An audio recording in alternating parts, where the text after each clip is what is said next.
आप सभी को मेरा नमस्कार, जय माता रानी की। तो दोस्तों, आज के हमारे इस वीडियो में हम आपके लिए संतान सप्तमी की कहानी लेकर आए हैं। दोस्तों, अयोध्यापुरी नगर का प्रतापी राजा था जिसका नाम था नहुष।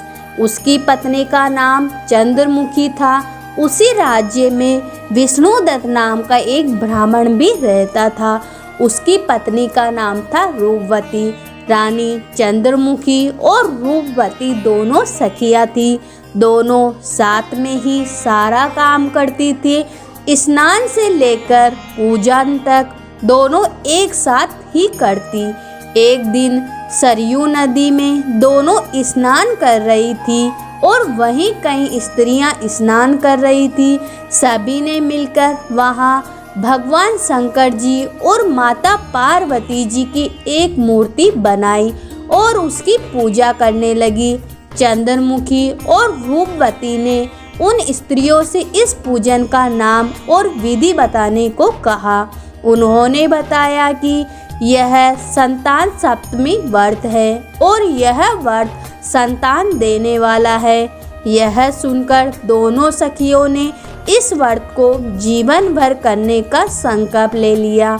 लेकिन घर पहुंचकर रानी भूल गई और भोजन कर लिया।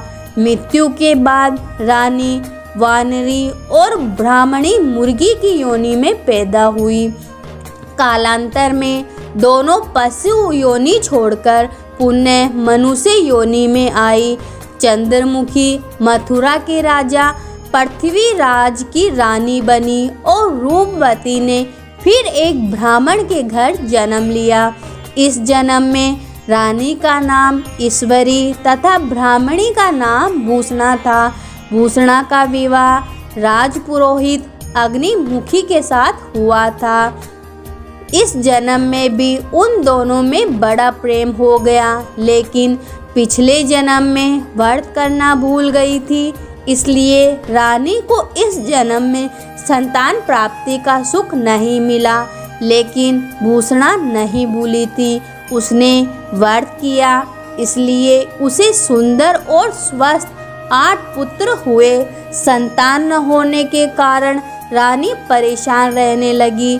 तभी एक दिन भूषणा ने उसने मिली। भूषणा के पुत्रों को देखकर रानी को जलन हुई और उसने बच्चों को मारने का प्रयास किया, लेकिन भूषणा के किसी भी पुत्र को नुकसान नहीं पहुंचा सकी और अंत में रानी को क्षमा मांगनी पड़ी। भूषणा ने रानी को पिछले जन्म की बात याद दिलाई और कहा, उसी के प्रभाव से आपको संतान प्राप्ति नहीं हुई और मेरे पुत्रों को चाहकर भी आप नुकसान नहीं पहुंचा पाई। यह सुनकर रानी ने विधि पूर्वक संतान सुख देने वाला यह मुक्ताबरण व्रत किया, जिसके बाद रानी के गर्भ से भी संतान का जन्म हुआ। तो दोस्तों, ये थी संतान सप्तमी की कहानी। आप संतान सप्तमी का व्रत करें, विधि पूर्वक पूजा करें तो आपके जीवन की सारी कठिनाइयाँ दूर हो जाएगी।